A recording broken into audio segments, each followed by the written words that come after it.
Thank you for joining us for another power-packed message from Dr. Myles Munroe, provided by Munroe Global Incorporated and MunroeGlobal.com. We transform followers into leaders and leaders into agents of change. We hope that this message is a blessing to you as you advance your life and discover your purpose. Now, let's go into the message. Discovering your personal leadership.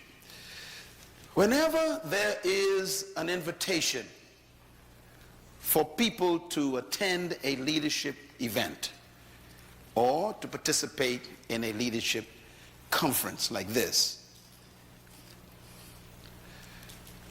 most people respond to that invitation with the attitude that that is not for me. That response is proof that your culture has done an excellent job in canceling who you are. This place, for example, would have been filled to capacity if we had said, come to a miracle service. So this doesn't affect me at all. I know exactly what's going on here. I expected you, and only you. I'm not impressed with crowds. You see me? I speak to them all the time, millions of them. My real love is people like you who believe that this is for you. You know, Jesus didn't like crowds.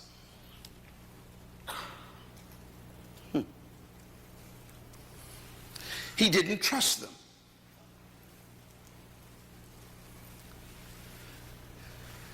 Because he understood the strategy for changing the world. And the strategy for changing the world is not large meetings or big events. It's small groups committed to intensive transformation. So he chose 12 people. Can you imagine someone who came to change the world only chose 12 people? And his only focus with them was on leadership development. He started with raw material, which means these 12 specimens had no formal training in leadership. What I thought was a good strategy that he used was he at least chose businessmen. I like business people. Religious people are problems. So the people he chose were business people and professional people. Like Matthew was an accountant. Luke was a doctor, a medical doctor. Peter, James, and John owned a fishing company. These were businessmen. And the number one business of that day was fishing in that village around Galilee. So these guys were owners of the top business industry. That's who he chose. Because he wanted to produce leaders. One time, his crowd grew too much. You all would remember that one day the people stayed with him for 3 days and they ran out of food. He decided it's my responsibility to make sure that they are fed before they go home. So we know the story. He worked a miracle, multiplied fish and bread, and he fed them. And the Bible says after that meeting was over, 70 joined him. 70. Can you imagine having 12 people and all of a sudden you grew by 70%? Now normally when you grow by 70% you are excited. Jesus was not. He was suspicious. Why? Because he understands big crowds. They are not interested in changing. They're interested in feeding. So he turned to the 70 and he asked them a question. Why do you follow me? That was the question. Now, normally, if you are a pastor, and your church grew by 70% in one day, you wouldn't ask that question. Matter of fact, you would say, thank you all for coming. But his suspicion was high. He said, why do you follow me? And then he answered the question for them. I know why you follow me. Is it not because of the fish and bread I fed you yesterday? See, there are people who just want miracles, but they don't want to change. And miracles never change people.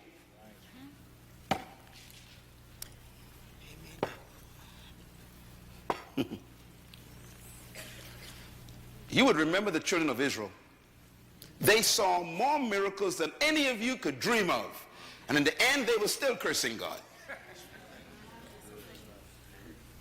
And then Jesus tops it off by saying, if you seek for a miracle, you are a wicked and adulterous generation. So he asked them, why are you with me? It's only because of the fish and bread. You just want stuff from me. You want handouts. You people interested in changing the world. You just want welfare. Watch him now. He says, look, if you want to follow me, if you want to be my disciple, he says, you must stop looking for the bread and the fish. And you must feed on me. Eat my flesh, he says, and drink my blood. You know, those are the kinds of people who are here in this seminar tonight. I consider you very rare people. I'm not surprised. I tell you, I work with crowds. I don't trust them. It's those who show up in the morning sessions, they're the ones I believe.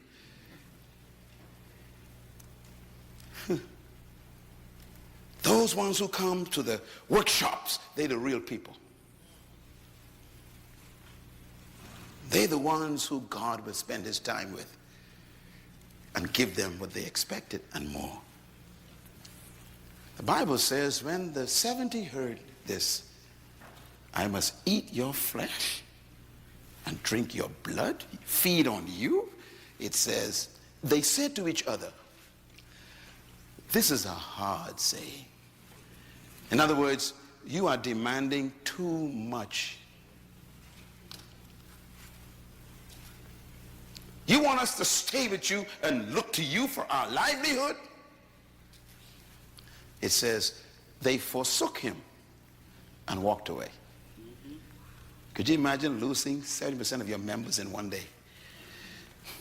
Sure, it can happen.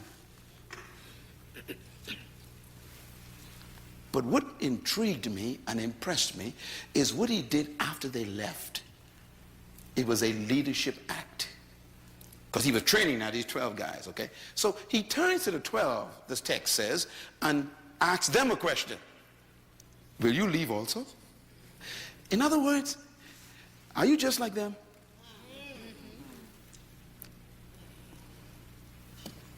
He also meant, I will do this by myself.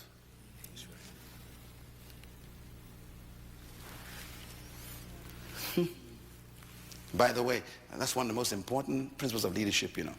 Finding something worth doing by yourself. That's good. If you need people to like you and approve of you for you to do what you're doing, you are not a leader yet. You're a politician.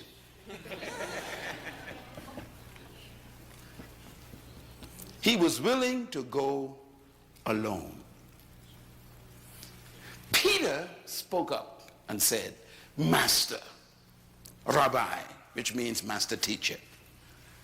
I'm going to paraphrase Peter, okay, a little bit. Peter probably said, we think you are crazy, Jesus. We too think you are a little bit weird, but you make sense to us. In you, he says, we have found the words that give us life or give our life meaning. That's what leaders do. Leaders give people's lives meaning. That's why they follow you. People will follow you when they receive a sense of significance for their own lives.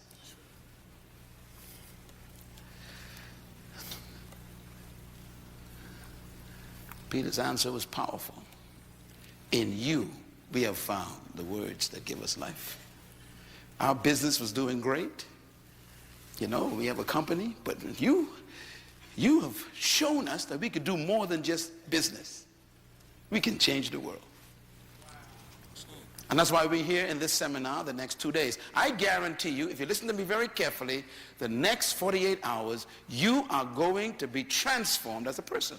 But you got to listen. You got to feed on me just a little bit.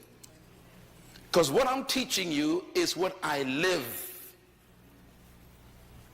And it begins with discovering what I call your personal leadership. Leadership does not begin with people. It begins with you first.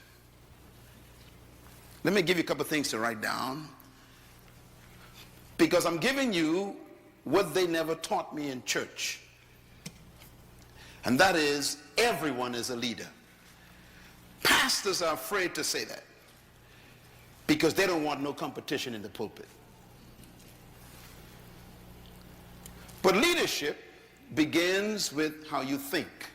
So let me give you my philosophy of leadership that I had to discover for myself to become the person I am.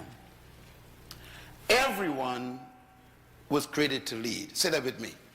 Everyone was created to lead. Say it again. Everyone was created to lead. That's a tough statement. Most of you don't believe that statement. I understand it. I understand. Because I was the same way.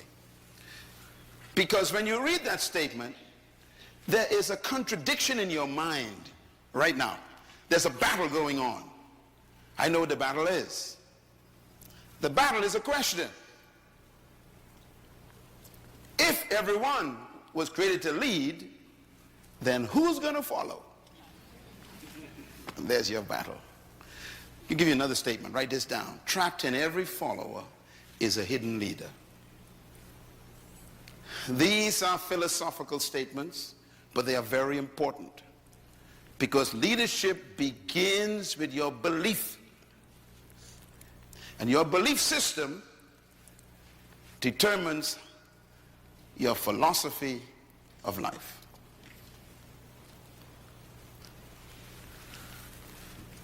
If every follower is a leader, then the question becomes a problem again.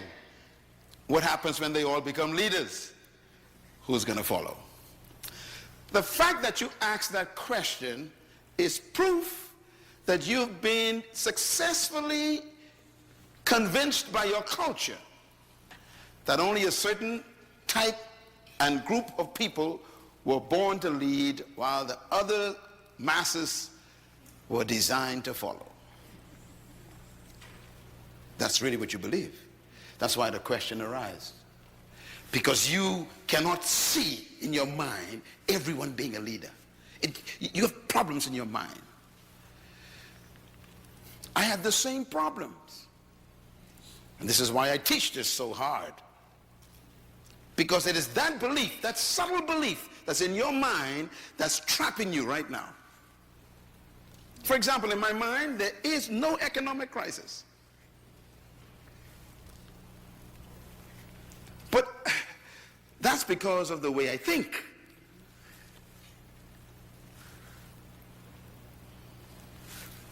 So your thinking is your life. I'll give you another statement to write down. You were created to lead and designed to dominate. Say it with me. I was created to lead and designed to dominate. Now the words are very powerful. You don't evolve into a leader. You were created to be one. The manufacturer actually had leadership in mind when he created you. But look at what they've done to you.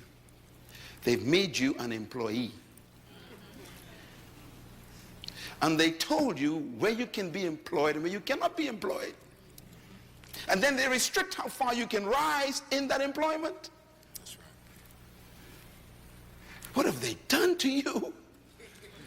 It's because nobody has challenged the system. This philosophy is not new that I'm teaching.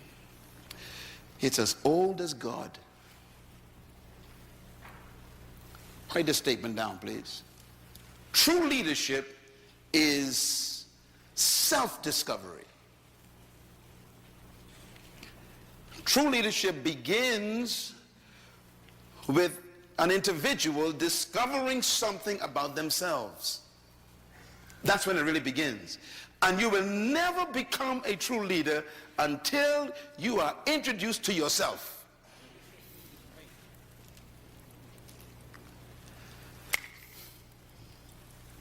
You know, if you were to study the leaders of history who really changed the world, beginning with people like Moses maybe, you know, here Moses is on a job. He's employed by his father-in-law. Employment. So he thinks he's a shepherd. You know, that's what I do. That's my job. And then he meets his manufacturer. The manufacturer says to him, you are the deliverer and the leader of 1 million people. You are also an author of the first 5 books of the Bible. You are the leader of a labor force. You are a lawgiver for all the nations of the world. They're going to steal your laws and use them. His answer, you must be talking to somebody else. You see, when you meet yourself, you are always afraid.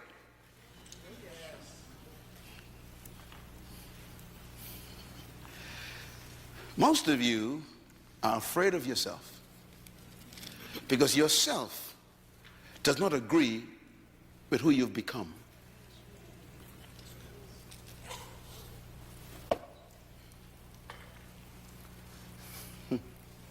You think you are a shepherd, a manager, a supervisor, and your real self is the first prime minister of a country called Israel.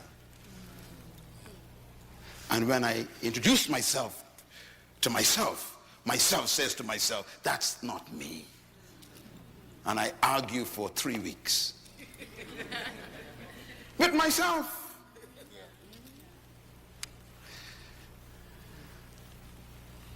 Gideon. Remember Gideon? Hiding under the floor, trembling in fear from the enemy outside. And then the manufacturer shows up. Good evening, Gideon. Do you know who you are?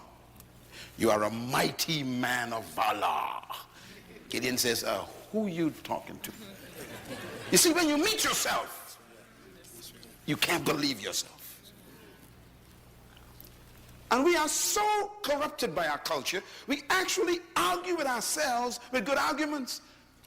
Gideon says, I was born in the wrong family, born in the wrong clan, born on the different side of the track.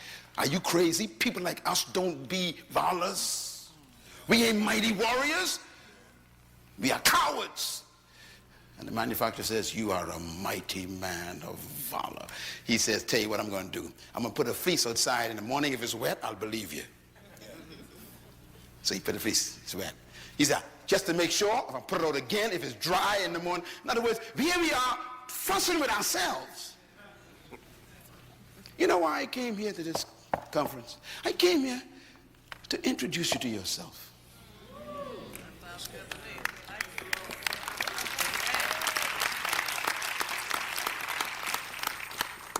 What you are doing is embarrassing to God. What you are proud of, he's ashamed of. What you settle for is a shock to heaven. I know what I'm talking about. I was there. You got to discover something. And that's where leadership begins. It begins with self-discovery. I want you to take a look at this slide. This is a car. You ever seen a car like that before? That's a car. 40,000 parts or more make up a car. That's a car, taken apart. Now, I show you that for a reason. I want to ask you a question. Here's the question. Which part of this car is the most important part of the car? You look at the engine of the car. What is the most important part of the engine? I mean, these questions are important. 40,000 parts. Which part is the most important? Your car in the parking lot has a great engine in it. Beautiful parts. But the question is, which part is the most important? Now, I'm going to show you two parts here. The battery is the big boy. So if I was to ask you which is the most important part of your engine, you would probably say the battery, because the battery has all the power. Powerful. You know, we like powerful people, don't we? Power. Hallelujah, power. You know, we like power. So we go for the power. We say the battery is the most important person in the car, because the battery has the power to get things started. Well, I disagree. So who's the lead in this engine? Is it the battery? Well, we got a little thing on the side called the spark plug. Now, the battery probably costs about 150 bucks. Spark plugs costs about maybe, 10 bucks. So we got difference in value as well. Can the battery become more important than the spark plugs? If you remove the spark plugs, the battery is useless. So who's more important? Well, I don't know yet. I'm going to show you something else. Right in the middle of this picture, there is a little wire. Right in the middle, in the background. See a little wire? It's called a terminal wire. The terminal wire is what you connect to the battery and to the generator. The terminal wire costs $4. The battery costs $150. Who's more important in this car? Well, let's find out. With all the power the battery has, if you remove that $4 wire from the battery's terminal, the battery is useless. So who's the leader? Well, let's find out here. All the power trapped in the battery. The battery is useless to the car without a $4 wire.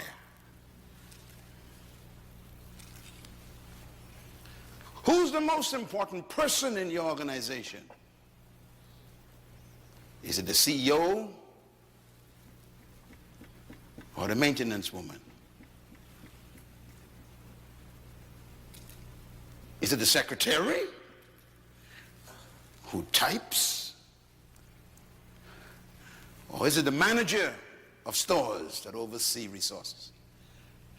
Who really is the leader? See, this scenario is an interesting one, because that $4 wire can shut the car down. The car is worth $80,000. $4 can shut it down. Isn't that amazing? Now the problem is, this little terminal wire has to connect to the battery and to the generator. And all it does is a function called transfer. It transfers power to the generator that hits the spark, that turns the shaft, that caused that whole engine to turn over, to cause the wheels to turn, and you can control it. Transfer. The only problem is the terminal wire has no power. It's just a transfer function. That's good. Only problem with the battery is it cannot transfer. It has all the power. Only problem with the spark plug is it ain't got no power and can't transfer, but it can produce fire. So who's the leader in this whole situation? No one and everyone. That's the answer. Here's the answer. Everyone is a leader in their area of functioning. Write it down. This is the concept of leadership that God introduced.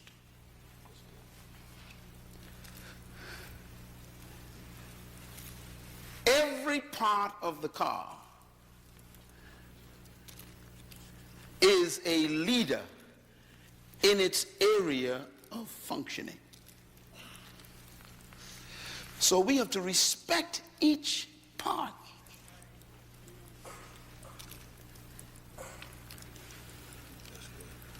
They have successfully convinced you that you are useless.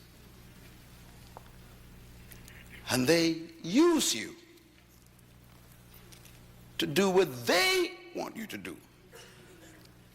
They meaning your culture. And you obey them because you don't know who you were born to be. You have no idea what your function is. When I discovered who I was, I became free from them.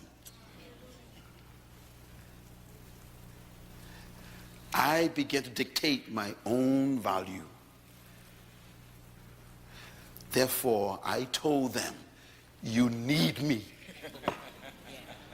Come on, say it. You need me. Say it like you feel it. You need me. See, you become a leader when you discover that one discovery. They need me. The world needs me. Say it. The world needs me. Say it loud. The world needs. I want you to say it with a revelation. Come on, say it. The world needs me. Let me tell you something. If you discover that, you become dangerous. You are not an accident. You are an assignment. That's good. Leadership. You know, we talk about leadership. This is a photograph of all of the leaders in the world together, the present ones, and a recent photograph taken. And I want to talk in this session about some of the areas I want to cover very quickly. First, my objective is to help you to see that we need and value leadership. Secondly, we want to talk about what leadership is, what it takes to become a leader. We want to talk about the principles of leadership tomorrow and the art of leading, how to do it. And then we want to talk about the cost and the price of becoming a leader. It is costly. And this is why we love following so much. It doesn't cost much to follow. But yet, when you follow, you hardly ever find out who you are. So you want to talk about those things. Now here's a leader that you all are acquainted with. He spent time in this state, born here.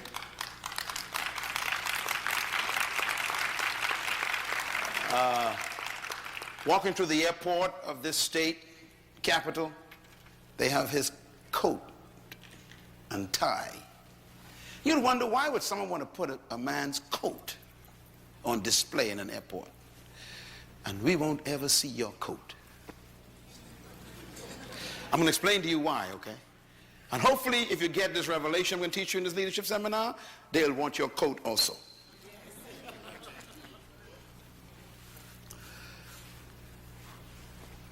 Leadership is an amazing thing. First of all, here's why leadership is important. Write this down. Nothing happens without leadership. Nothing happens without leadership. Number two, nothing changes without leadership. Number three, nothing develops without someone taking leadership. Number four, nothing improves in any situation without leadership. Number 5, nothing is corrected without leadership. If something is not right in an environment, someone has to emerge and take the leadership. Number 6, nothing advances without leadership. Number 7, nothing succeeds without leadership. Number 8 is a reminder. We are always being led by someone, whether we think so or not. So look at how important leadership is. It improves, it changes, it develops, it corrects, it advances, and it brings success in life. This is probably one of the reasons why the religious people are so ineffective, because they pray too much for things to be corrected, to change, to improve, to develop, to advance, and to succeed.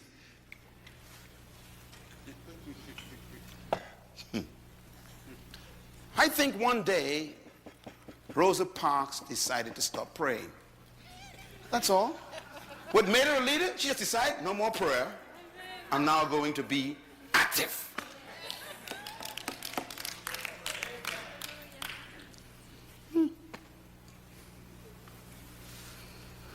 This is why the drug problem in your community is so diabolically destructive, because you keep praying for them. You wouldn't do anything. Leadership is born when toleration ends.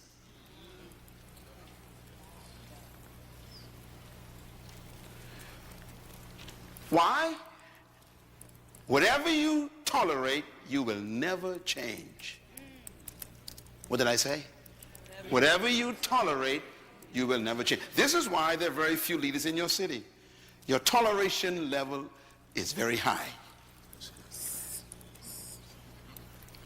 Leaders are usually angry people. As a matter of fact, you will learn tomorrow night the secret to becoming a true leader. And one of the secrets is anger. Yes, Lord. Wow. When you decide, I have had enough, a leader is about to be born. Yes, yes. Thank you.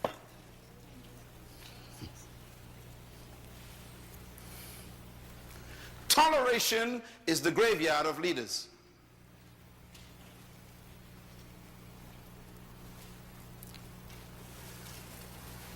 And that's why we lack leadership in the 21st century. Everybody wants to be liked. Nobody wants to rock the boat. And that's why we're not leaders, because we want everyone to agree with us. So what we have is companies and churches and nations that are overmanaged and underled. Don't ever confuse a manager with a leader. No manager is a leader. But leaders are managers. What's the difference between a manager and a leader?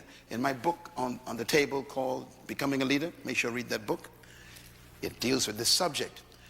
But let me give you a hint. A manager maintains things. A leader changes everything. A manager follows policy.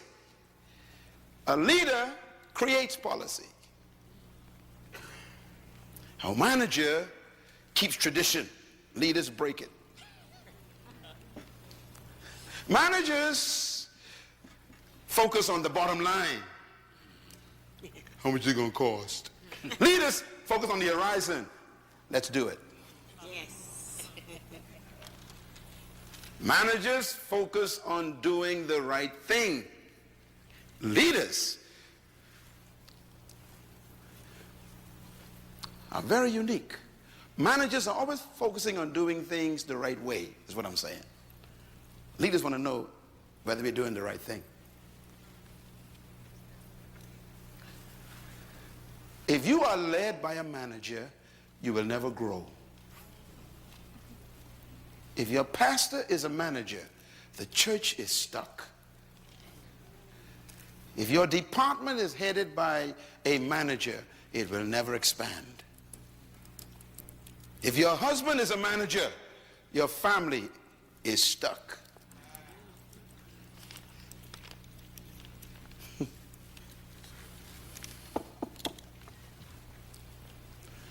So we need managers, but we need leaders more than managers. Because leaders is what give managers work to do. Let me ask some questions. These are some interesting questions I pose to students everywhere. I teach this in universities and I do surveys. And here's my question I give them. Is leadership about power? What do you think? No, okay. Is it about position? Is leadership about talent? You sure? Is leadership about skill? It's a skillful person. Is leadership about authority? Is leadership about status in your society? Is leadership really about charisma?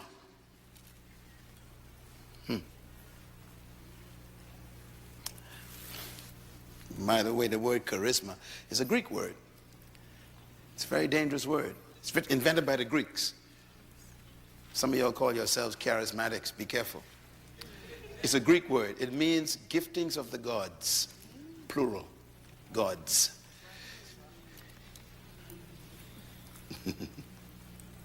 Because they were polytheist. They believed in many gods.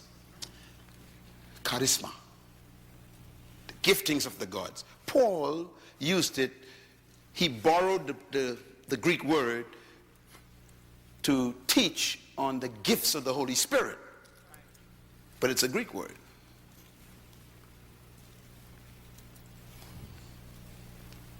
Charisma. We have our own idea what that means. Last question, are leaders born or made? Very important question. Some people struggle with that. I answered it years ago. I'm clear in my head. So the question is, when does one become a leader? It's a tough question, you know, because the question would be, when did Rosa Parks become a leader? See, you don't need to be a PhD from a college to be a leader. You can just be an old lady on a bus. I told you everybody's a leader. Everybody's a leader. The problem is they haven't told you how to become one. She discovered something.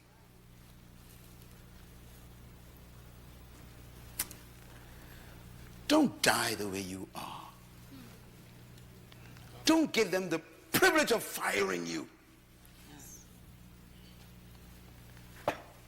You're better than that. Don't let people terminate what you call a career. How dare you allow people to cancel your life with a pink slip? This is crazy.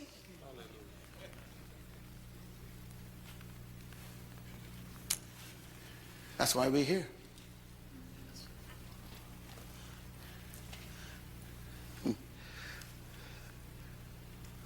The dumbest animal on the planet is a sheep. Some of y'all don't know that. In case you don't, I'm going to say it again. The dumbest animal God made is a sheep. Do you know why? There are no leading sheep.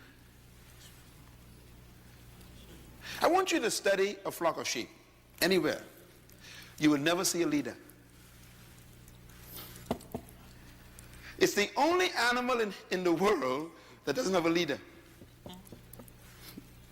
Elephants have a leader. Bulls have a leader. You know, bees have a leader. Everyone except the sheep. If someone say you are a sheep, that's not a compliment. And religious people love the word. They love it. I am God's flock. That's not a compliment. Follow me. I'm going to show you how we are screwed up even in our theology has made us what we are. The sheep is the dumbest animal because he will follow anyone because he has no leader.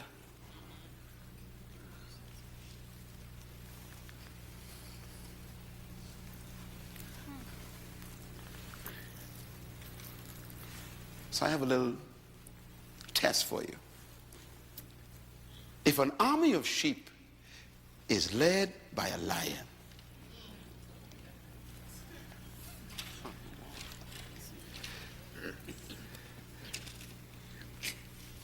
do you believe they will always defeat an army of lions if they are led by a sheep? And the answer is yes. An army of sheep led by a lion will defeat an army of lions if the lions are led by a sheep. What's the moral of this parable? Here it is. Write it down. Number one, leadership determines the quality of the followers. You know, a good leader can transform cowards into warriors. A good leader can transform frightened people into fearless people. Again, what a state to be teaching this principle. The state of Georgia. Years of oppression. And then a short little preacher became a lion. And he motivated frightened people to stand in the face of water hoses. He turned little girls into giants who could face dogs. I mean, this is leadership is so powerful. It can transform cowards. Here's what it means. Number two, leadership determines the mentality of the followers. This is how powerful leadership is. Leadership also determines the morality of the followers. Your morale and your morals can be transformed by the right kind of leader. Leadership also determines the attitude of the follower. In essence, leadership determines the commitment of the follower. That's why we need you. We need you to discover your leadership, because there are people in your city who are being abused by the system. And they need someone to emerge who will give them hope. Because leadership determines the destiny of followers. I couldn't say it any better than my own greatest leader of all time, the ultimate leader of life, when he said these words: if the blind lead, wow. If the blind lead the blind, he says, they both fall into the ditch, which means the leader determines the destination of the followers. That's how powerful leadership is. Let me tell you something about your life. You are exactly where someone led you.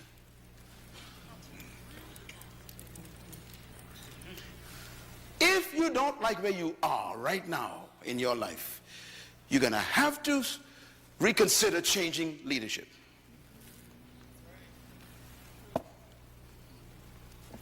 You know why I love this church?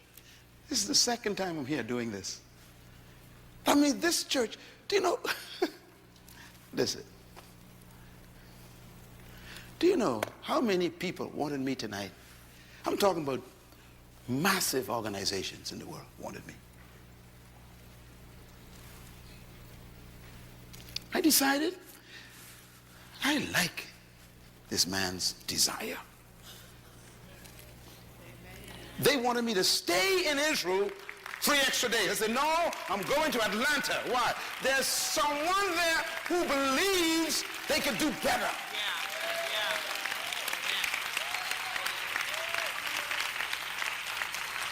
I don't don't think the members of this church really know who their pastor is. See, your problem is you want to shout and sing hallelujah, and then die broken sick. This conference is about to set you free from that stuff. Yes, sir.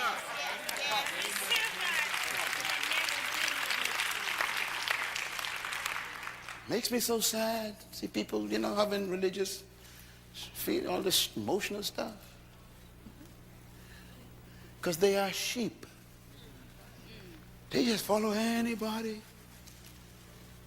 People come in town with a white suit, white Bible, white shoes. They run to that person. Just sheep. If the blind, what? Lead.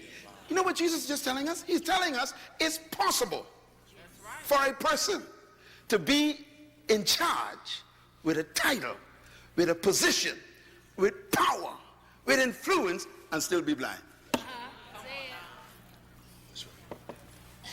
Don't ever be impressed with power.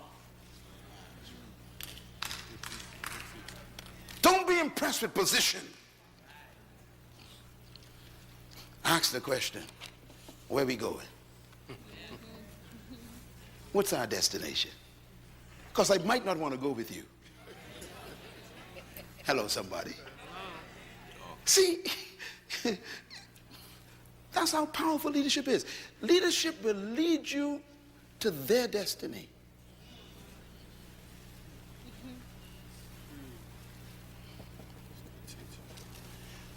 Some of you know the story about Jim Jones in Guyana.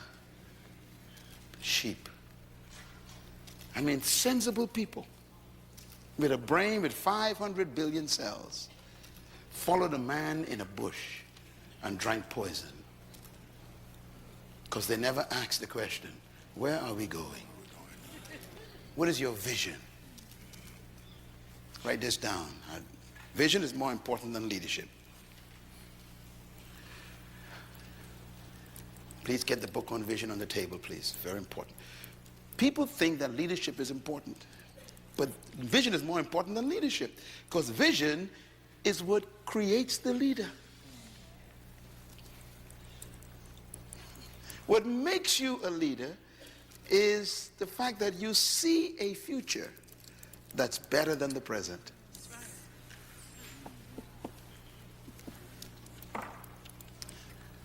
So leadership is powerful. There are two animals that God identified himself with. Both of them are leaders. One is the eagle, the other is the lion. I always wondered why God did this. But he created them, so he knows their qualities and their character. I love them both. I always love eagles and lions. You come in my office, you see lions and eagles all over the place. In my home, lions, eagles all over the place. In a couple of days we go into Africa. I told my planners down there, I got to go see the lions again. Every time I go, I got to spend time with my cousins. And I go and spend the whole day with them. My wife and them, with the lions, we go there, we spend time with them. Why? They remind me of me. They remind me of leadership. As a matter of fact, Jesus says he is the Lion of Judah. Not the puppy or the dog. The Lion of Judah. Not the monkey or the raccoon. The lion. God identified himself as a lion. You better study the lion. Because he rules the universe. God identified with a lion and he rules the universe. That means the lion has some qualities that he wants you to study. Here's some of the lion that's very strange. Number one, the lion is not the tallest animal in the jungle. He's not the strongest. He's not the biggest. He is not the most powerful. And he's not the most intelligent. And yet he's the leader. Tell your neighbor there's hope for you.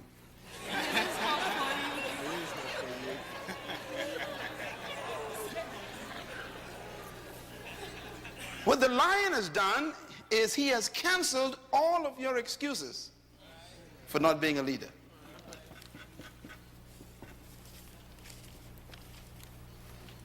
The color of his mane and his skin doesn't inhibit him from being a leader.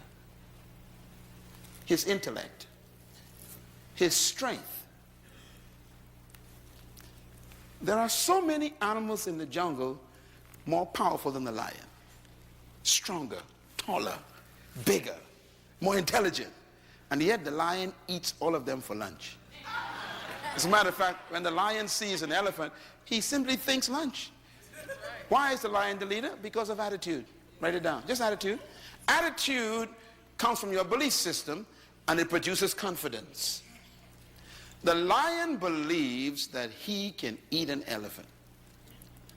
That belief becomes the source of his confidence, and so he moves toward the elephant. The elephant is 50 times more powerful, 100 times bigger, 80 times more intelligent, 60% more powerful, and yet the lion eats him for lunch. Why? Because the lion's attitude reduces that elephant to a meal. This is why he's the leader.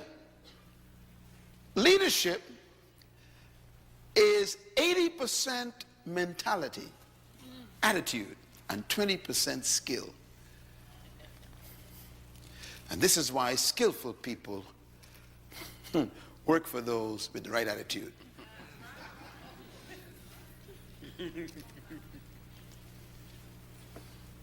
Look at this lion. I took this photograph myself. There's an elephant and the lion doesn't move.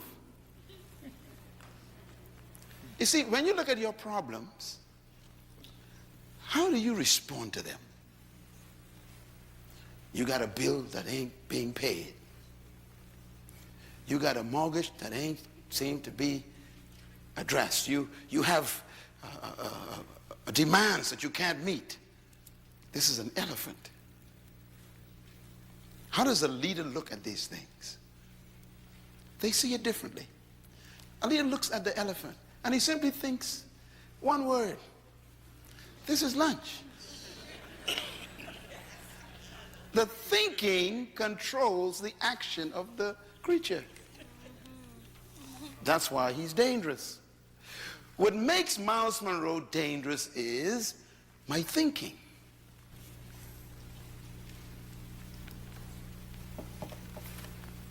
If I tell you my story, you'll know that I am a miracle mentally. I wasn't always like this.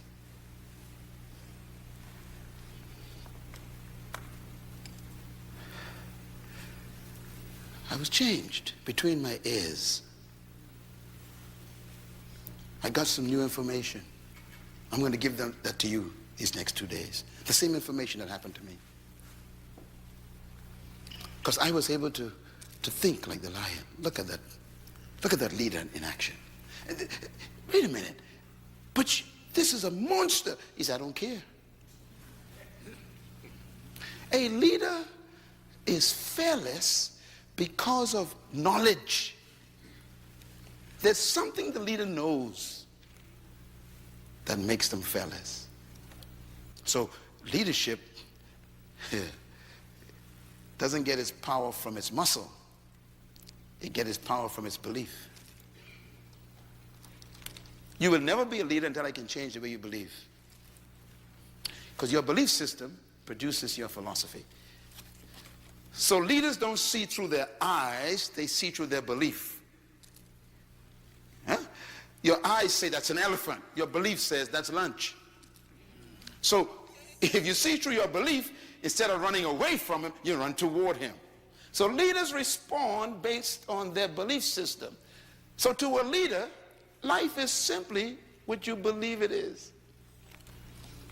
How do you get to think like that? I'm going to show you right now. Because I'm setting you up for tomorrow morning, okay? I want you to really make sure you're here, because this is more important than keeping a job. As a matter of fact, your job is not your work.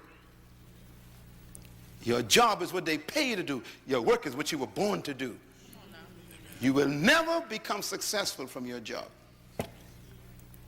And your job, you know, ain't permanent. So you can't trust that. You need to find your work. Your job is your skill. Your work is your gift. You can learn a skill, but you're born with your gift, and they can't take that from you. If they fire you, your gift goes with you. That's why I am unemployable. Why? I've been deployed. And I came here for you to deploy yourself. If you deploy yourself, there'll never be a crisis anymore in your life. No more economic crisis to those who deploy themselves.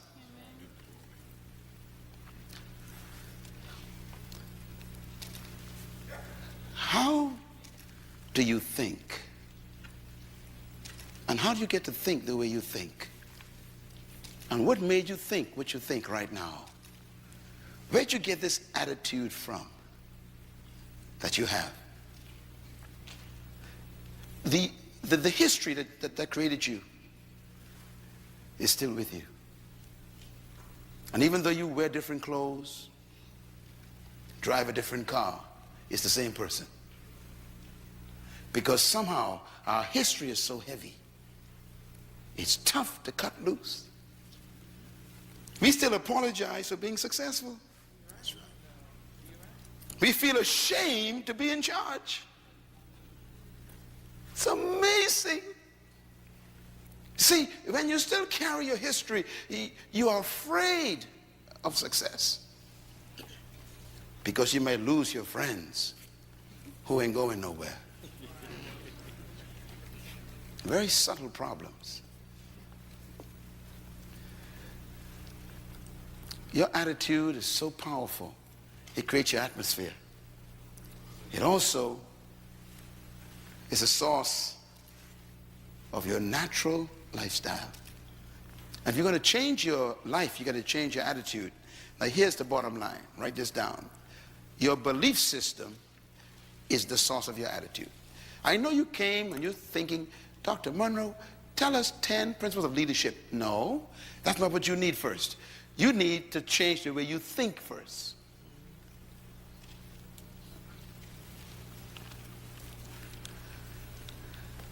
I was invited to speak at Harvard University a few months ago, and the room was filled with all of these technocrats and these professors and all these, Ivy League people. And they invited me to speak on leadership. Do you know what I came in there and talked about? I talked about thinking. When I was finished, first standing ovation ever at Harvard University, they says. They had never heard anybody get into their heads before. I exposed those who were racist. I showed them that your thinking is your philosophy that destroys the way you treat people in your department. That's good. And until your thinking change, you are contaminated leadership. They had never heard such a level of teaching on leadership. Why? Because unless your mind changes, you will never become a leader. Ladies and gentlemen, let me put it this way. Attitude determines your limitation, which means that your belief system determines how far you go. You can never lead beyond your attitude and your belief system. And that's why your life is what you think it should be and exactly what it is. Attitude is the manifestation of your personal philosophy. And that's why this first session is dealing with discovering your personal leadership first. Then we could talk about people. Write this down. Philosophy is a product of your ideas. And this is why I started this session out with a question. Do you believe that everyone is a leader? You had problems with that. And I understand, because the culture doesn't allow it. Could you imagine going to work tomorrow telling your boss, I am a leader too? You just have problems with that.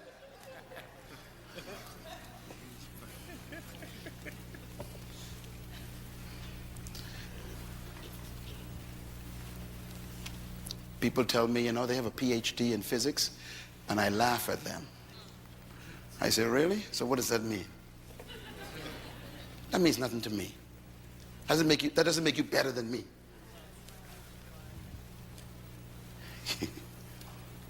Your education doesn't change your human value.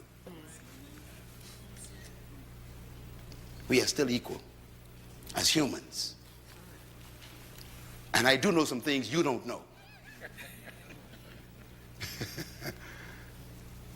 So we got to be careful. Our philosophy, our ideas is the source of our philosophy. And I like what the great king said, King Solomon. As a man thinks where? In his heart, so is he. Don't ever quote that verse again without putting the word heart in it. Most of you quote that and leave the word heart out. And the most important part of the verse is the word heart. As a man thinketh, so is he. That is not what he said. As a man thinketh in his heart, so is he. Why? Here's why. Because the heart is the Hebrew word that has to do with the center of reasoning. It's the place where you have meetings with yourself. Where you talk to yourself. That's your heart. That's the meeting place where you are reasoning with yourself. That's where you sit down and say, well, let's see now. Can I do this? Can I not do it? Can I really do this? That's where you're having meetings with yourself. Because that's where your belief system is hidden. In other words, your heart is also, Paul calls it the hidden man. The psychologists would call it your subconscious mind. I call it your hard drive. You know, this iPad got a hard drive on it. Don't trust what's on the desktop. The display, don't trust that. The stuff on the inside, that's the real thing. Now, what is your heart? Your heart is the place where you keep all the ideas you collected all your life, the ones you believe, you keep it. So when you hear the word heart in the Bible, don't point at your chest. Point at your head. Blessed are the pure in heart. Don't go to your chest. Religious people go to their chest. The pump in your body is not impure. It's doing its job, pumping blood. So, blessed are the pure in heart. It ain't nothing to do with your pump. It has to do with your mind. Are your thoughts pure? Are you thinking with purity?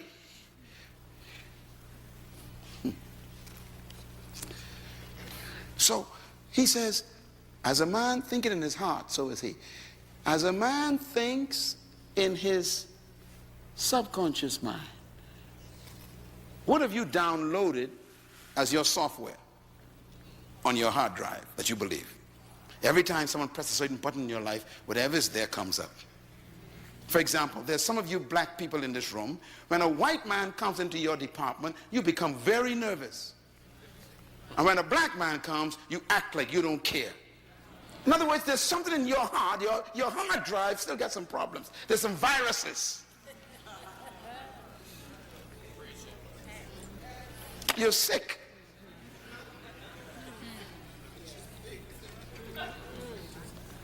It's there on your hard drive.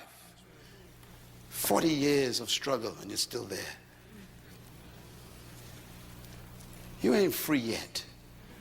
You just delivered. That's right. Come on, that's good. Deliverance is when you leave Egypt and enter the wilderness. Freedom is when Egypt leaves your mind. So stop telling people you're free. You are still in the wilderness. And notice what God did in the wilderness, eh? He kept them going around in circles. 40 years going around in circles. You know, my wife and I had an experience, I'll never forget this. We went from Israel to Egypt. And, you know, we were going to visit Egypt for the first time.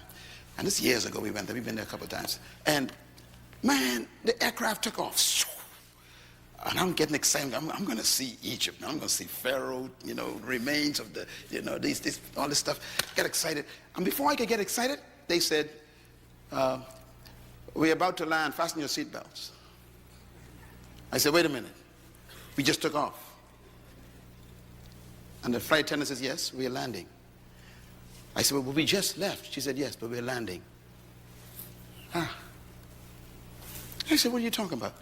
It's only been 20 minutes. She said, yes, we are in Egypt. 20 minutes. We are in Egypt. I said, what are we doing in Egypt already? She says, Cairo is only 20 minutes away. No, you didn't hear what I just said. Okay, let me explain it to you. It took Moses them 40 years to go from Egypt to Israel, where I was. 20 minutes. So when we got to Egypt, right, they picked us up, took us to our hotel, checked us in, and then our first tour guide, came to get us, and we boarded the bus, and we going out to the pyramids. On our way out there, I became very intrigued. So I asked the driver, I said, excuse me, sir, how far is Israel from here? He said, oh, it depends on how you go, he says. I said, well, explain it to me. He said, well, from Cairo to Israel, Jerusalem, if you walk, it's about 40 days.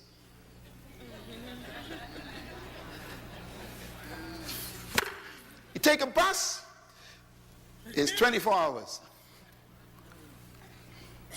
Take a plane, it's 20 minutes. I told my wife, where's my Bible? I got to read my Bible again. I went back hotel room, grabbed my Bible. I said, let me just see. I think God made a mistake. It took them 40 years for a 40-day trip. And then I read in the Bible, it says, because they had not gotten Egypt out of their minds, the Lord led them the long way round until their children were born. Let me just give you the point I'm making here. God will deliver you, but will never set you free. You got to set yourself free. They walked around in that desert for 40 days. Why? 40 years. Why? Because 40 years is a generation. What was God doing? He was waiting for 40 years until he got what they were carrying in their loins. The next generation. When the kids came up, God killed them all. Killed all the parents. By the Bible says God allowed none of them to go into the promised land. Why? Because they were still thinking about onions instead of milk and garlic instead of honey. They didn't change their thinking.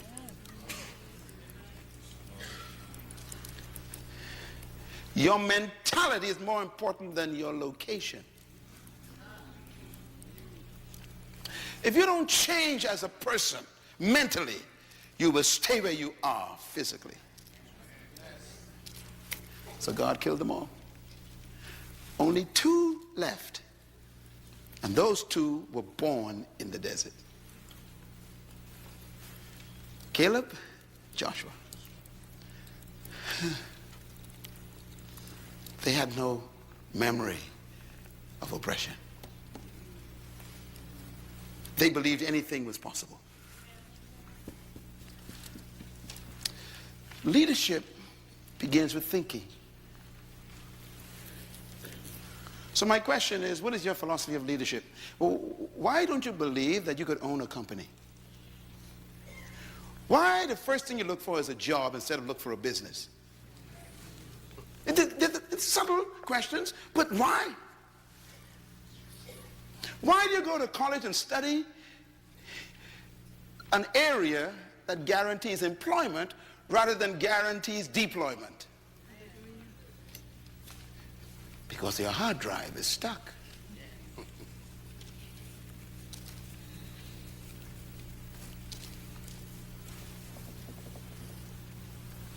I sit with heads of states. You saw those pictures. Heads of state, kings, governments.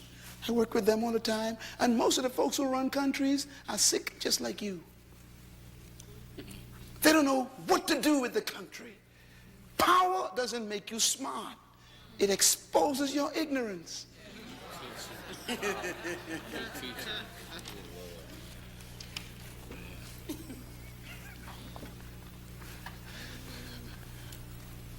Let me quickly do this because I don't want you to have nightmares.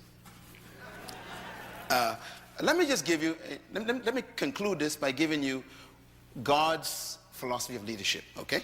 I'm going back to the beginning where you began. Genesis chapter 1 is really about you. Verse 26 says, then God said, let us make a species called man in our own image, according to our likeness. And he tells us why. He says, to let them have dominion over fish of the sea, birds of the air, over the cattle and the animals of the field, over all that's growing in the earth, and over everything that creeps on the ground. Now, every word in this statement is very important. And in this verse is the secret to your life. It's the secret to your greatness and your leadership. This is where I found mine right here. I found it in here.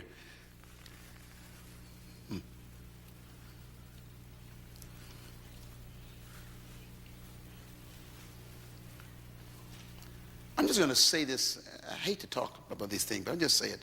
In a lot of my contracts with governments, they pay me $5,000 an hour. Could you imagine? You work for 10 hours. 3 days. Okay. I used to sleep on the floor with roaches. I am from a family of 11 children. One mother, one father. I am number 6, right in the middle. We were born in a wooden house on 4 big rocks in a small, low-income, poor area called Bainstown in the Bahamas, in an island 7 miles wide. That was my life. 7 miles wide, 20 miles long. I was born middle of an island, poorest part. The house had 2 rooms. 11 kids now, 2 bedrooms. One for my mother and father, one for my 7 sisters. We slept like sardines. So the 4 boys slept on the floor. That's where I was born.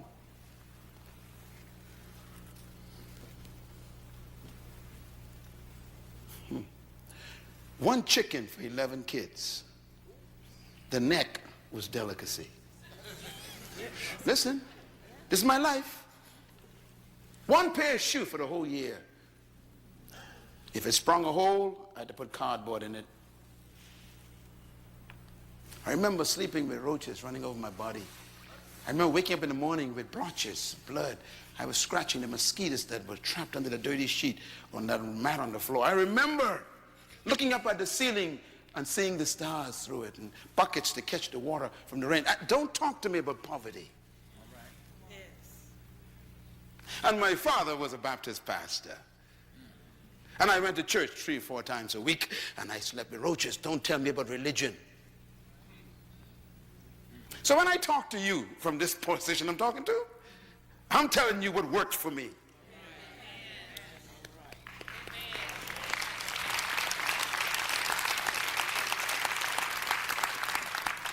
And now to be paid $5,000 an hour. How do you move from the floor with roaches to being called on by heads of states to talk to the entire governments? Something happened in my mind. And it began with this verse.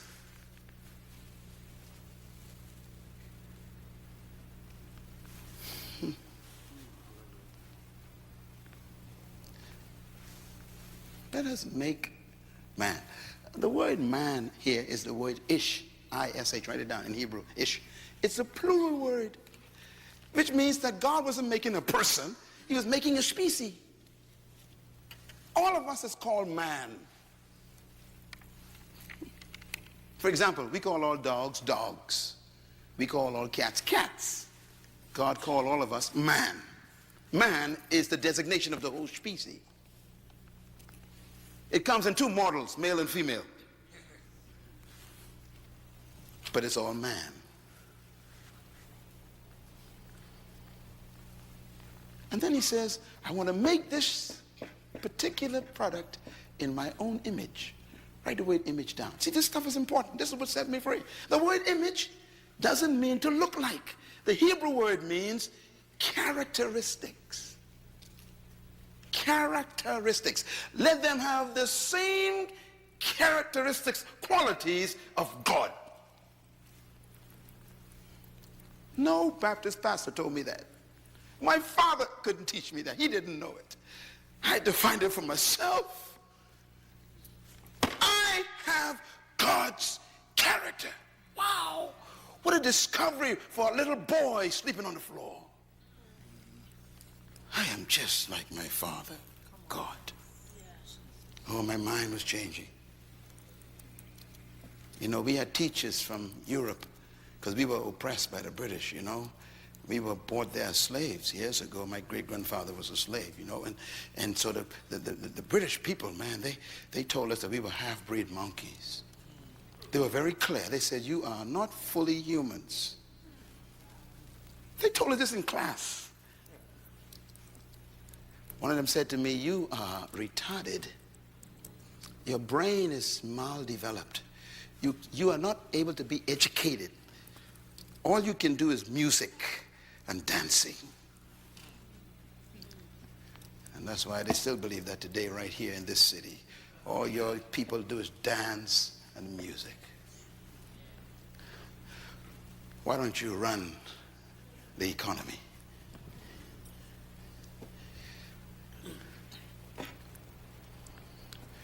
We're not world changers, we are entertainers. I decided, no, I got God's character. I got to find this. The qualities of God is in you. Every one of you, black, white, Asian, it doesn't matter, Puerto Rican, you have God's image. This is not a message for any race of people. It's for humans. You can do anything you dream. You're just like your God, your Father. Boy, that thing hit me like a bolt of light. Wow. And then the word lightness. I had to look for it myself in the Hebrew. You know what it means? It means to function like. Let us make a creature that has our characteristics and functions like us. That means you function just like God, your Father. Which means you got to study, how does God function? Because if you don't function like God, you are malfunctioning. For example, in God, the Bible said there's no fear. So when you fear life, you are malfunctioning. So I'm afraid of nothing. I'm telling you, literally, I'm afraid of nothing. That makes me dangerous. A fearless man is a dangerous man.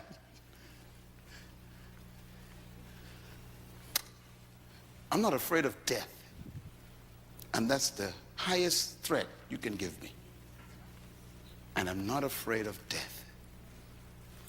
And you'll find that all true leaders have no fear of death. As a matter of fact, they have an affair with death. All true leaders. Why did God create you? Read it. To have what? Dominion. So what was the motivation for God's creation of you? Dominion. Why did God create you? Say it loud. Dominion. Well, what motivated God to create you? Dominion. What was the reason why God created you? Dominion. Yeah, not to have worship services. He never said prayer meetings. He never said to be a bishop. I don't know. Culture has done a good job at us. Here's a guy who's a bishop and can't pay his light bill. Here's an evangelist who owes everybody. Here's an apostle who can't even pay his mortgage.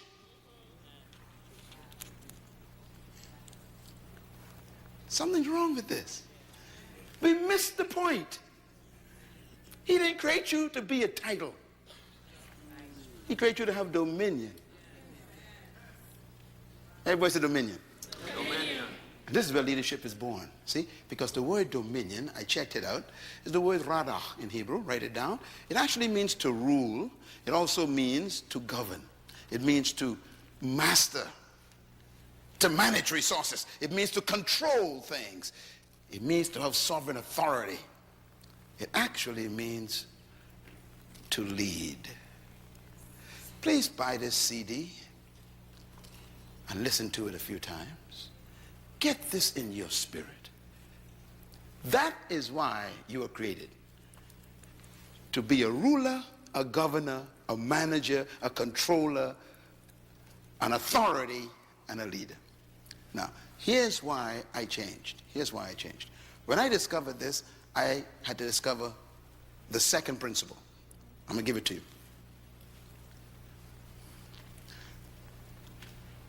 If he designed you, created you to be a leader, a master, a governor, a ruler, a controller, then there must be the ability to do it. But notice, he didn't give you rulership over people. He listed what you should lead. Birds, fish, animals, plants, and creeps.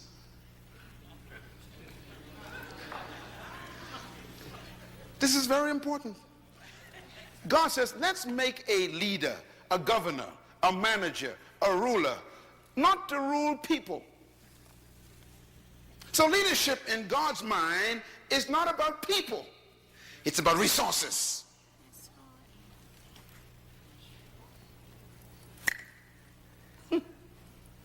You've been taught he who has no one following is simply taking a walk. That's what the Chinese taught you. Jesus disagrees. He said, you are a leader whether someone is following you or not, as long as you are fulfilling the management of resources through your gift. But you see, it's the way it works. Here's the way it works. I'm sure it works. First, let me give you this is the secret. Whatever a manufacturer demands, he builds into the product. Write that down. This is what changed me from the floor.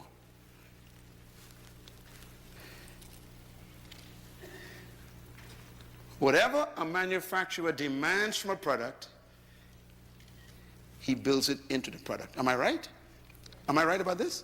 Think about anything. Your car, for example, your computer, your iPad, your iPhone, whatever you have, your refrigerator, whatever it's supposed to function as, it is built with. Number two, whatever God calls for, he provides for. Number three, whatever God demands, he inputs. Number four, whatever God expects from something, he injects it into it. And number five, whatever God gave the purpose of a thing to do, he built it with the potential to do it. That changed my life. Because when I discovered the principle of creation, I discovered my ability. Yeah. So when a manufacturer makes a product, he makes it for a purpose. Purpose means to perform a specific function. He builds into the product the capacity to perform the function. And then he sells it to you. And he tells you to demand these certain things from the product. You can demand it because it's already built in.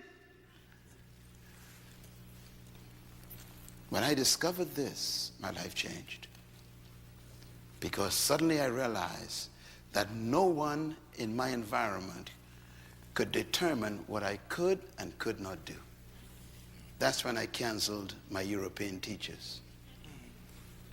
It was at that point my life changed. I was 13 years old when I discovered this.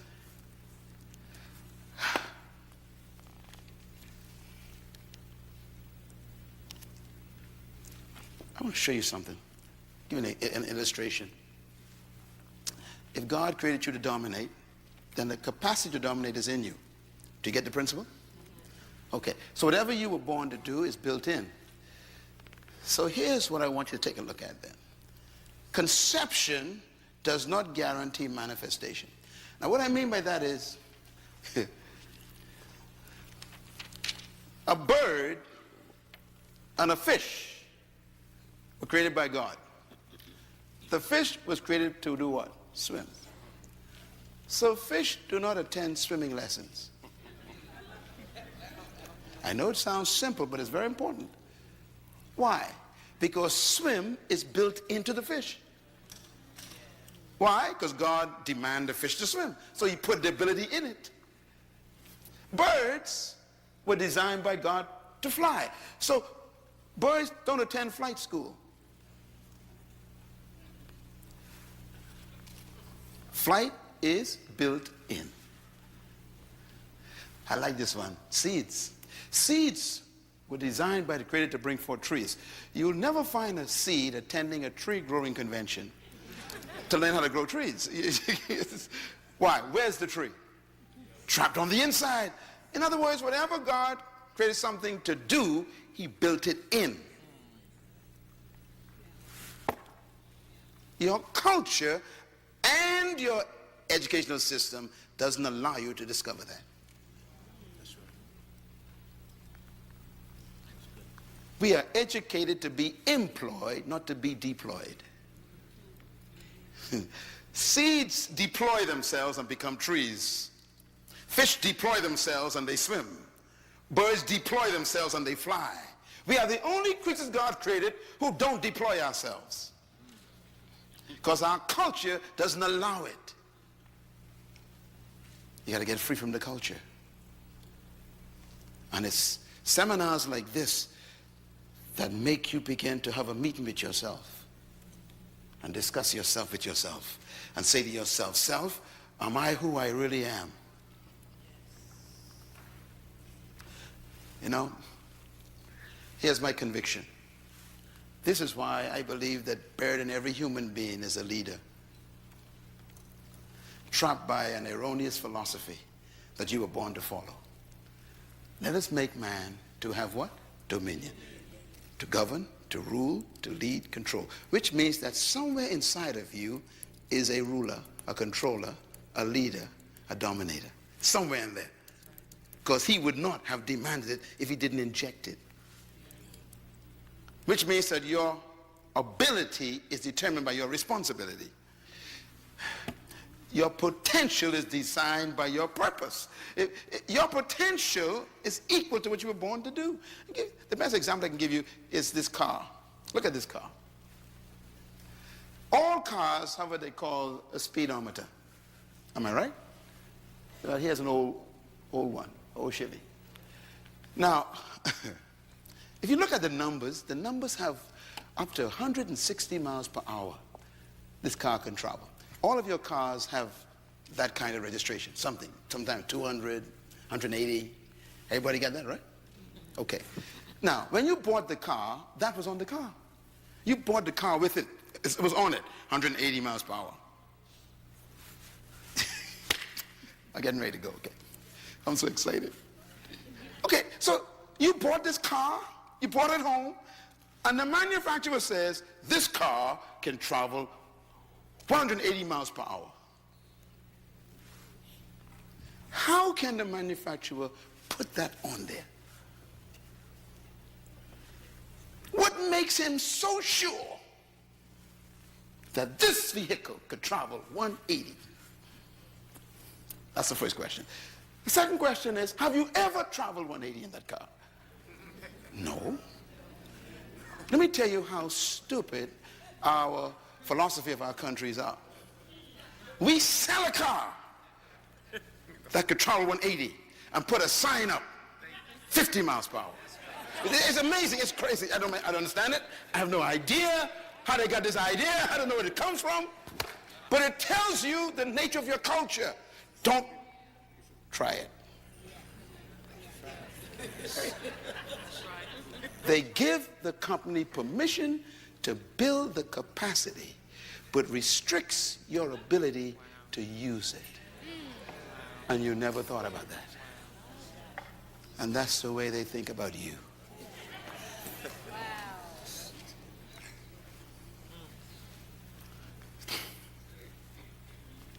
So all your life, you can make 180, but you've been traveling for 50 years at 60 miles per hour.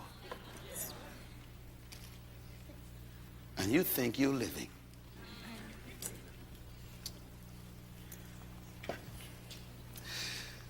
The capacity is present.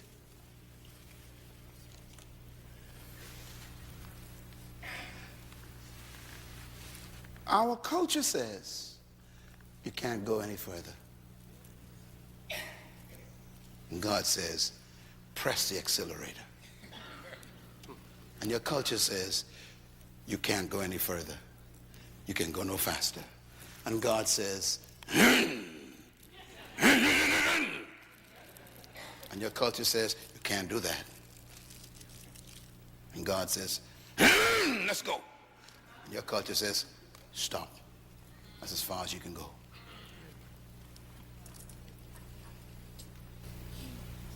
You got to make a decision tonight, see? You have God's ability. And man puts up the signs.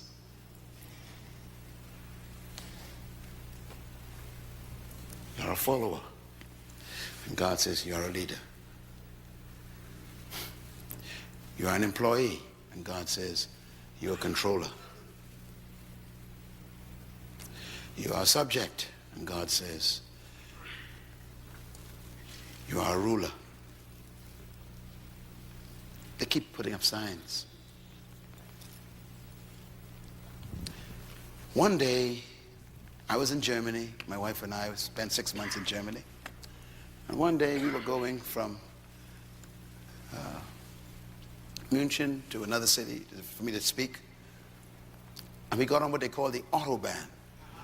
The Autobahn is a road without limit, no speed limit. Okay, once you get, you can go as fast as you can. So my host was driving in beautiful black Mercedes. And you know me, I'm from the Western world where there are signs everywhere. Okay? You guys ain't got no Autobahns here. So I'm on the highway, man, and he said to me in German, I spoke German. He said, have you ever been on an Autobahn? I said, what is an Autobahn? He said, this is the street we're about to enter where there's no limit. We can drive as fast as we want. I said, what? He said, would you like to drive? I said, yes. For the first time in my life, I have an opportunity to open a car. I felt so excited. I said, man, I get to drive. He said, yes. So he pulled off to the gas station, switched. I got in the car. Hey. My. He said, go on, turn off. We turn off onto the highway. He said, okay, go ahead. He says, we're going to be driving for another 4 hours, so don't worry about it. And man, I began to see that needle go up, and I become excited. And I hit 60, right? Mentally, 60. I go, oh dear. He says, go ahead. I said, really? He said, go ahead. And I went up 80. And my whole heart begins to pump faster. And I'm thinking, I'm flying. He says, Dr. Munroe, please go ahead. I said, you mean? He said, yes, go ahead. I went up 95. He says, go ahead. Now, the car can make 250. And I'm thinking, oh, Jesus, man. He says, go ahead. You are going too slow. Cars are passing me. So I hit 100. And my whole body began to rebel. My mind began to rebel. And I realized that I was corrupted by my culture. And he said, you are going too slow. I went 120. He said, will you please? Now, by this time, I'm the only car on the road. I'm feeling now, man, 125. This is it. I'm the fastest man in the world. And I'm flying out. I'm flying. All of a sudden, 10 minutes later, a car passed me. He said, I told you you're going too slow. I went to 150, and my whole body, my whole mind, everything locked up and said, you can't do this. He said, what's the matter? I said, this is 150. He says, you're still going too slow. This is the Autobahn. The average speed is 185.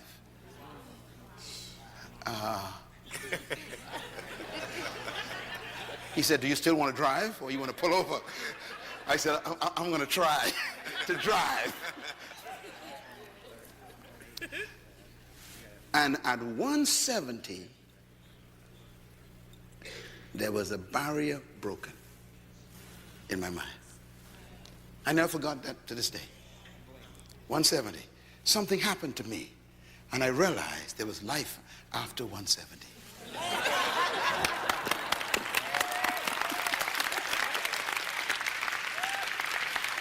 Wow! Man! 185, man, I'm flying. Shoo! I said, can I go more? He said, go ahead. And 190, shoo! I said, can I go? He said, go ahead. 200, man. I'm sitting there going, yeah. He said, now we're driving.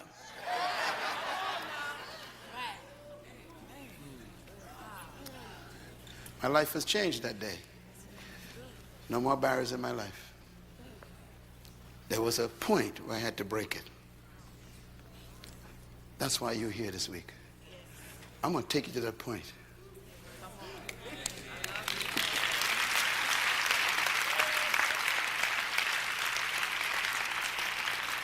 You got to break it.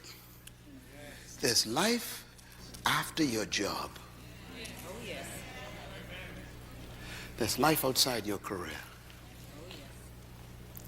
There's life beyond the pulpit. Don't let the pastorate become your cage.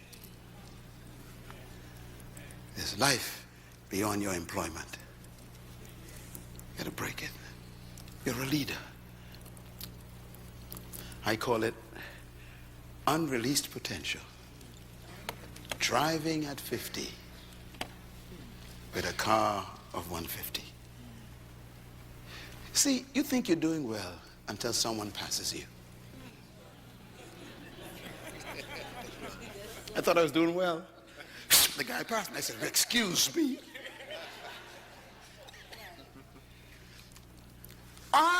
Tonight, I am the German sitting in the passenger seat.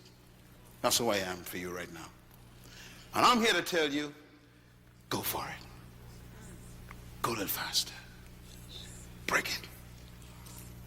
That's who I am. I'm the guy sitting on the passenger side saying, you're going too slow. You could do better than this. You're a leader. I hope that this first night will cause you to think about your own limitations. Because that's you. The Creator is the only manufacturer I know who hides a man inside a boy.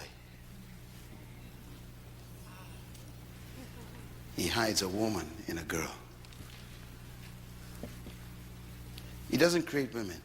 He hides them. He doesn't create men. He hides them. I wonder who's trapped in you. I wonder if we'll ever meet you. I guess the graveyard will get it.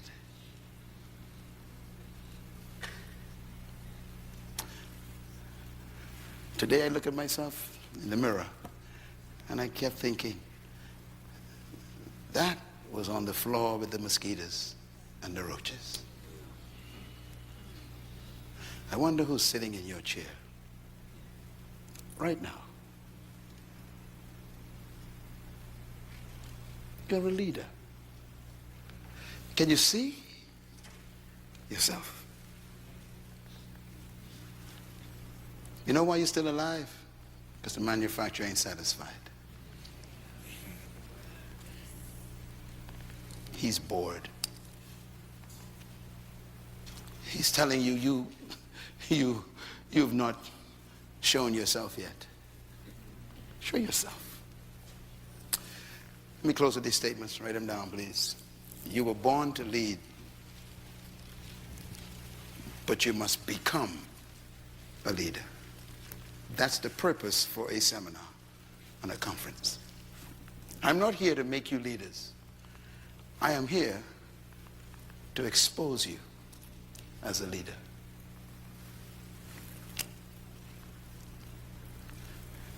A seed is a tree, but it must become the tree. And that's the way you are right now. You are a great woman, an awesome man, but you must become.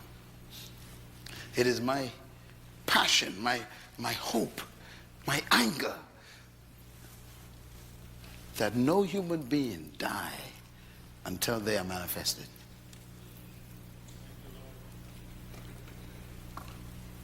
Let's meet you before you go. Let the world see who you really are before you leave us. Show us yourself. Show yourself.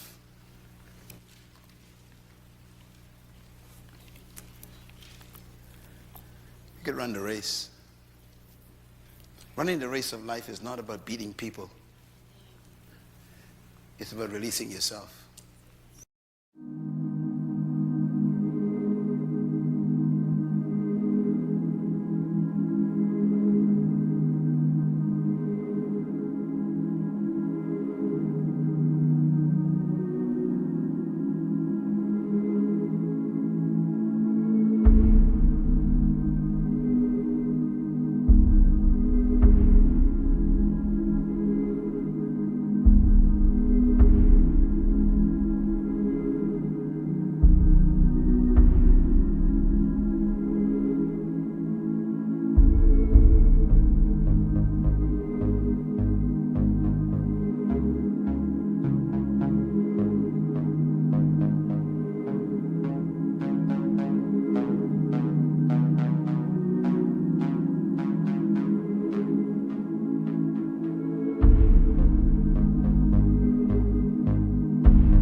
That's why great leaders never compete with anyone.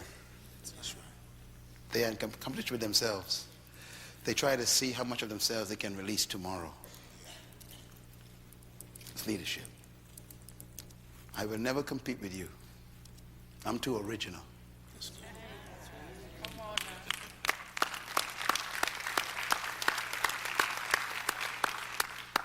Repeat out loud, please. Go. You were not created to lead people. Number 2, read. You were created to lead in an area of gifting. Number 3, read. True leadership is born when your gift is discovered and served to the world. Number 4, read. The value in each human is the gift they were born to deliver to humanity. That's you. There's something you carrying that we need. I told you that leadership is not about people following you. It's about you discovering yourself, your gift, and then serving that to humanity. Leadership is, it's like a tree. You know, a seed becoming a tree and then bearing its fruit. You will never find a fruit tree bringing its fruit to you. That's good. I'm giving you the greatest secret of leadership right now. Leaders don't seek followers. Followers are attracted to leaders, just like you are attracted to the tree's fruit.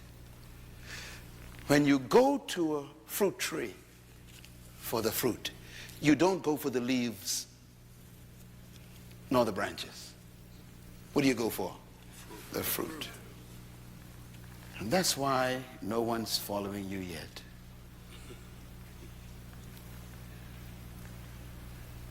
Because you're not manifesting your gift. Before I leave this city, by tomorrow night, I'm going to help you find your gift. Because when you find your gift, they will find you. And then they'll pay you for it.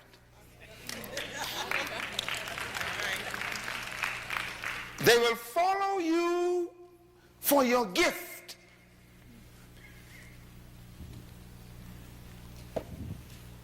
I'm talking about your gift you're supposed to give to humanity. The greatest statement I've ever heard about gift and leadership is this: for I did not come to be served, but to serve myself, a ransom for many. That's why we come to him. If you want to be ransomed, you come to the tree. I serve myself, he says. That's why the greatest leadership in the world is to become a servant. Get it? It doesn't mean you are a slave to people. You are a slave to your gift. You serve it. But if you can't find it, you can't serve it. Therefore, you become employed. Tonight is the beginning of change for you.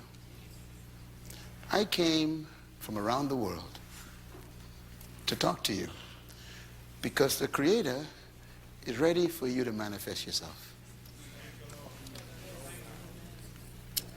What a meeting we have these next 2 days.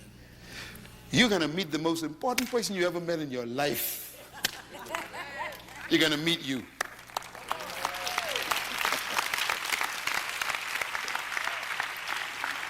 Thank you once again for listening to this message, as we hope that it has been a blessing to you. Our goal is to show you new paths and opportunities so that you can discover your purpose. It is your love, support, and partnership that makes Munroe Global possible. Please visit us online at www.munroeglobal.com for more product, partnership, or to join us at one of our live events around the world.